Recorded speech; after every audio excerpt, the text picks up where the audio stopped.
Rizal, Jose, Pepe, ikaw ba yan? Di ba patay ka na? Bakit ka nandito? Halika, upo ka. Tuntuan na lang kita, dali. Alam mo ba, sabi ng teacher ko dati, ikaw daw ang bayani ng Pilipinas.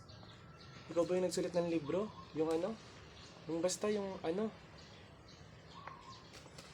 Natandaan ko rin. Nangkwento sa akin ng teacher ko dati.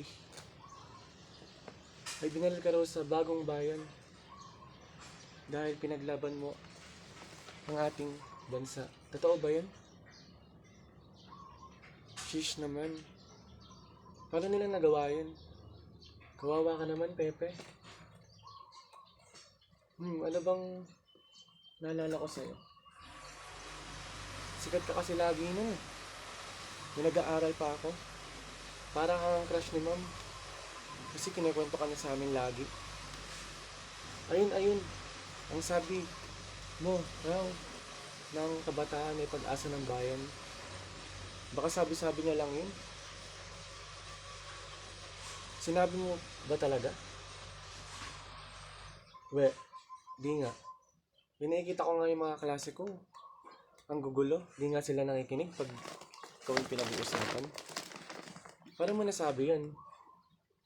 Kabataan ng pag-asa ng bayan. Bagay ba sa akin? May mukha nga ako. Hindi. Pepe, may tanong ako. Ako pag-asa pa rin ba ako ng bayan kahit ganito ang aking buhay? Natulog kung saan-saan, kumakain ng tira-tira, nangangalakal, naghihirap. Ano ba yan? Good vibes lang talaga. Tayo dito, Pepe. Ano parang hindi naman kasi totoo yung mga sinasabi mo.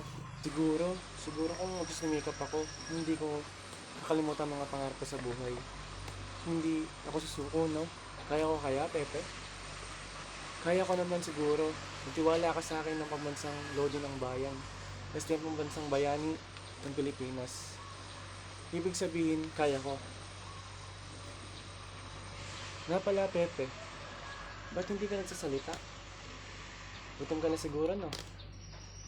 Kasi ganyan din ako pag nalilipasan ng gutom. Tara, libre kitang pares. May malapit na paresan dito. Kilala mo ba si Diwata Pares? Ay, hindi. Ano ba yan, Pepe, na pag-iiwanan ka na? O siya, tara, Pepe. Lodi ko. Saan napunta? Saan napunta yun?